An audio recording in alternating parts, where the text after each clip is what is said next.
I can't! No, don't you dare. Don't you dare, no. Wait.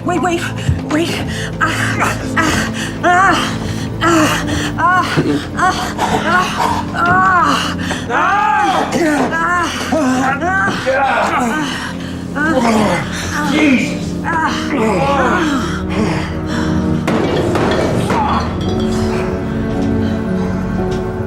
There's something missing with True Detective Night Country. I know we're only halfway through the season and there's still hope it may turn things around, but I feel like I can already gauge some huge differences compared to the first season, which I still argue is the best of all seasons. And it's interesting because even when I look at season 2 and 3 of True Detective, there are just so many aspects missing or that aren't executed as perfectly like season 1. I know, season 1 is one of the greatest television dramas ever aired, and I don't want to be another mindless parrot singing its praises like so many others. Nor do I want to just use it as a way to always say that the new seasons of True Detective will never be as good. I mean, I know that's probably true, but I do feel like it's necessary to at least understand why. Why was season 1 so freaking good, and where has Night Country gone wrong so far? Because for what it's worth, I don't think it's completely terrible, but there are a lot of missed opportunities that I can see right away. And I want to break these down into different aspects of both shows, starting with the broadest of strokes,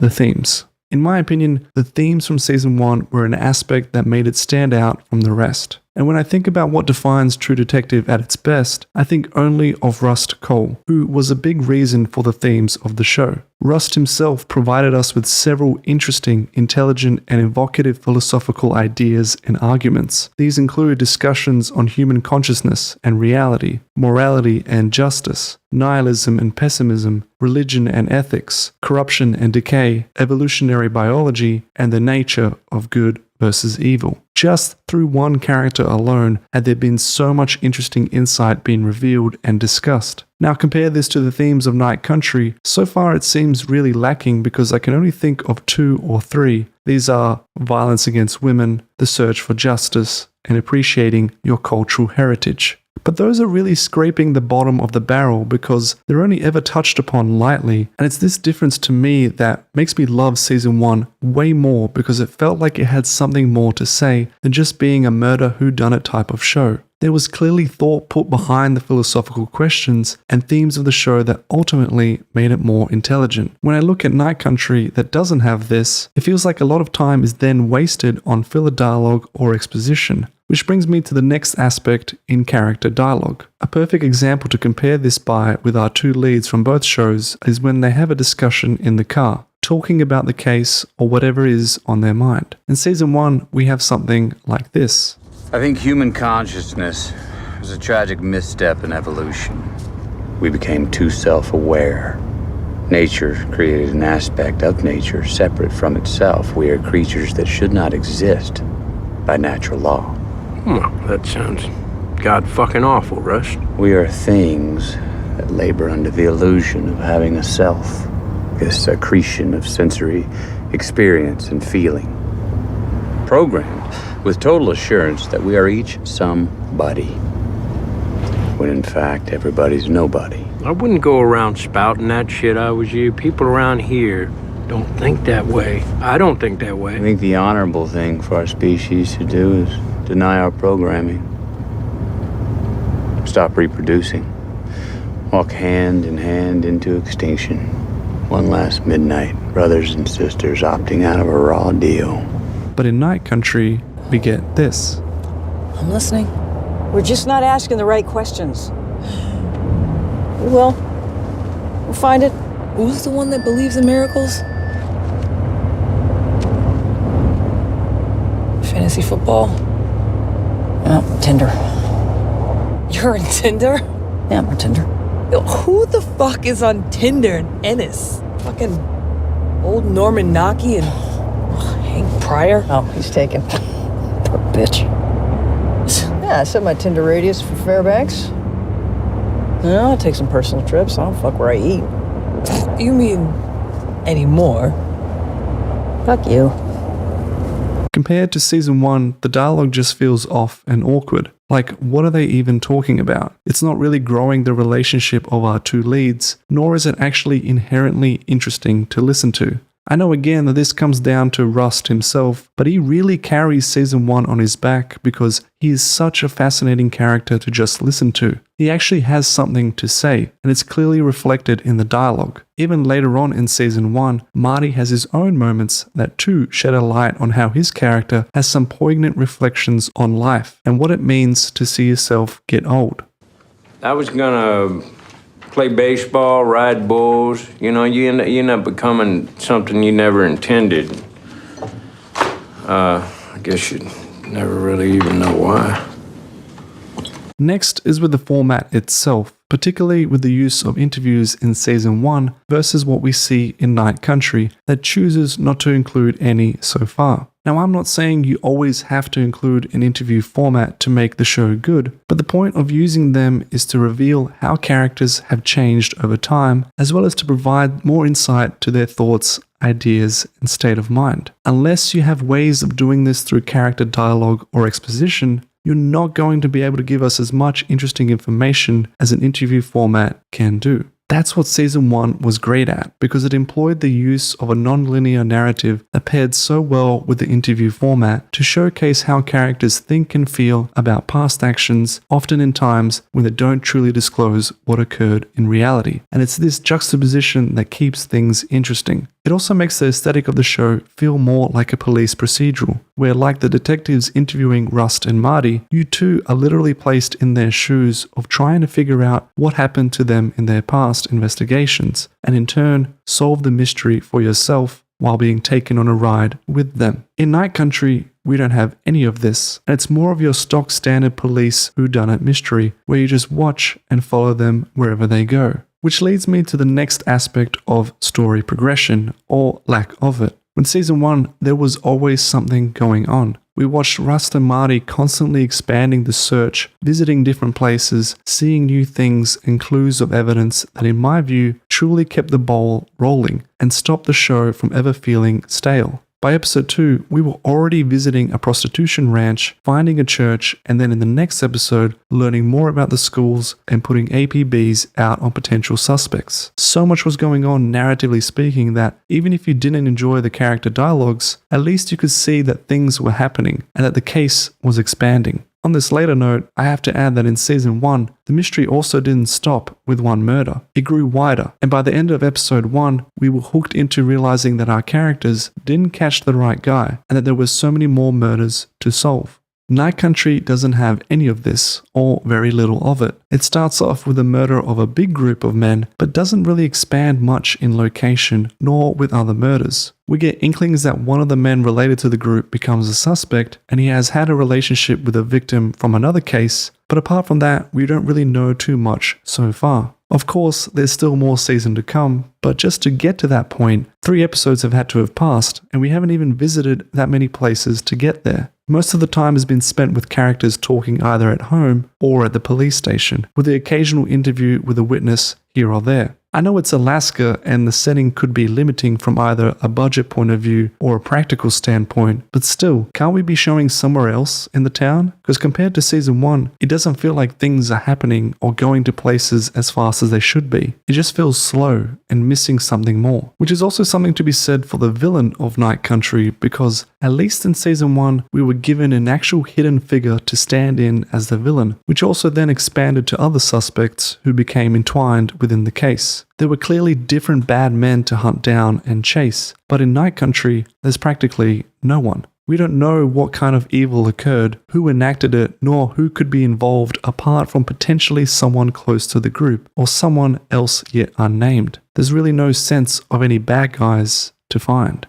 And finally, I want to just briefly note some smaller aspects of the shows which could come across as nitpicky because they're not really groundbreaking elements like story or character. But to me, there's still important flourishes that I feel are worthwhile to mention, starting with the theme song. Because, I'm not sorry, Night Country's theme song is a spit in the face of the show and what came before. With season 1, we had a theme song that defined what a theme song should be. A truly mood-setting and relatively unheard of song that immediately was both catchy and that set the dark tone for the show ahead. Billie Eilish's Bury a Friend is none of those. Don't get me wrong, it is a good song, but it's not a true detective song. Why not employ her to write an original song just like the Bond franchise, if you really wanted to have her? At least then it would be something unique and not just another pop song from a well-known artist. Secondly, the hallucinations or supernatural occurrences. In Night Country, this is becoming more of a thing, and seems like they're leaning more into cosmic supernatural dark forces coming into play, with them being somewhat mixed with the themes of culture and the indigenous natives of the land. This is a big difference, and it makes it feel something more like the movie The Thing, where a hidden supernatural monster, force, or alien is the real villain of the show. I don't have a huge problem with this, but it does feel like a conflicting abuse of why having similar hallucinations in Season 1 was so powerful in contrast, because over there they were used lightly, and there was an actual logical reason for it. That being Rust's own affliction through being an undercover agent who had to be exposed to years of drug abuse that left a lasting impression. Why is this important? Well, it makes it feel more grounded in reality, and to me, it's the right amount of balance between exploring themes of supernatural darkness, or the areas of our physical world that we cannot explain, and where such notions intertwine with our reality. It's that intersection of the darkness in the unknown divinity and the darkness of our own known humanity. In Night Country, this becomes more of a supernatural horror element, leading us to worry more about monsters that aren't grounded in reality. Even if it does turn out to be a logical explanation behind them, such as the mining town spiking the water to cause such hallucinations, one, that doesn't change the presentations of these hallucinations, which are more horror-like and visceral as opposed to being subtle, and two, that's a dumb reason, and I'd rather there be a supernatural monster or organism affecting someone to be the actual villain. And the same can be said for my last minor point with the CGI effects of the show, because having watched that opening of Night Country with the dodgiest looking group of caribou, I am genuinely worried about the rest of the CGI or special effects for the season. So I hope that's as bad as it can get. And that's that. Ultimately, I am still hopeful for the rest of the season for Night Country, and I will still be tuning in to see where it goes. One of its strongest aspects is the choice to be set in Alaska, which is such an incredible setting and one that I would genuinely love to see more of. I'm also curious to see if they will continue with more links or connections to Season 1, and if the relationship between the two leads will improve to provide us with some more interesting back and forth exchanges. Having said all that, I feel that the first season of True Detective was genuine lightning in a bottle, and it may never be captured again. I have no idea if the creator and original writer Nick Pizzolatto is a genius, or he was just completely in the zone during the making of that first season, and perhaps he had a huge help from others like director Cary Joji Fukunaga, because after that, Nick hasn't really been able to capture that same ingenuity in writing. My only hope or wish is that one day he decides to return to that world, and importantly, to that character Rust Cohle. Because to this day, nothing has ever compared to having seen him on screen, and I'm not sure anything else will do in the future. To realize that all your life, not all your love, all your hate, all your memory, all your pain, it was all the same thing. It was all the same dream, a dream that you had inside a locked room. A dream about being a person.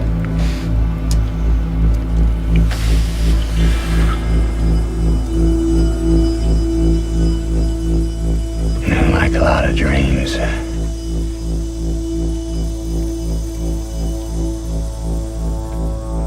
there's a monster at the end of it.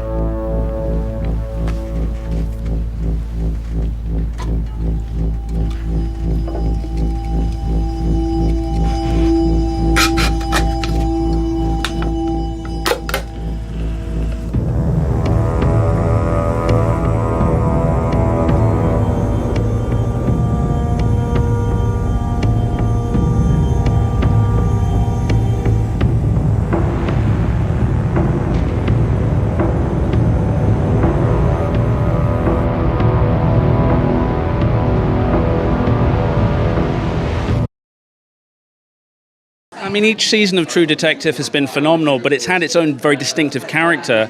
I mean, just overall, what do you think, is unique about this iteration of that show? I think what's unique about this iteration of True Detective is that it's women-driven. It takes the male detective story and replaces it with two women. Jodie Foster and Kaylee Reese are the two leads, and yeah, it's really cool. It's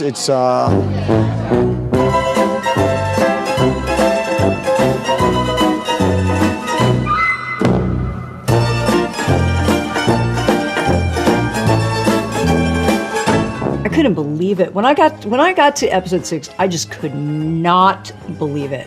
For me, it's my favorite episode of all of them, and there's a cinema to episode 6 where suddenly everything in the entire season made sense. But we did need to go back.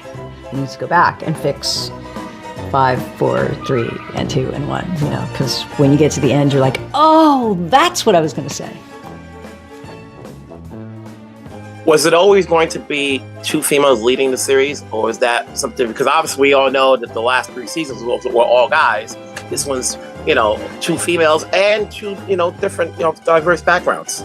Yeah, the thing is, I completely understand where Nick was coming from there, because he's a guy, and he was writing men beautifully. Especially that first season, for me, is like a meditation on what means to be a man and male identity, and the way that a man deals with the secrets of the universe and with the horrors out there, and tries to bring a little justice, and what type of man you are and how they relate to women. It's all about the male experience, and it's great. It's really well done.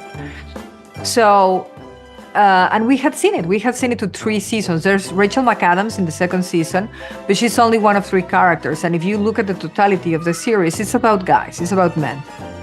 And you have a chance to make a 4th season, and you have to take it into new territory, keeping the things that make it unique and that feel like True Detective. But you have to make it its own thing. The most natural thing is, let's answer to that male experience and male existential dread with the female version of it. And I went into that. Me, myself, being a Mexican woman, thought that at least one of the 2 detectives had to have some Latino genes, and I gave them to her. But I also knew that if I was going to set this story in the northwest of Alaska, where 70% of the population is indigenous, she had to have also this makeup, because I don't believe in white people coming to save the day, So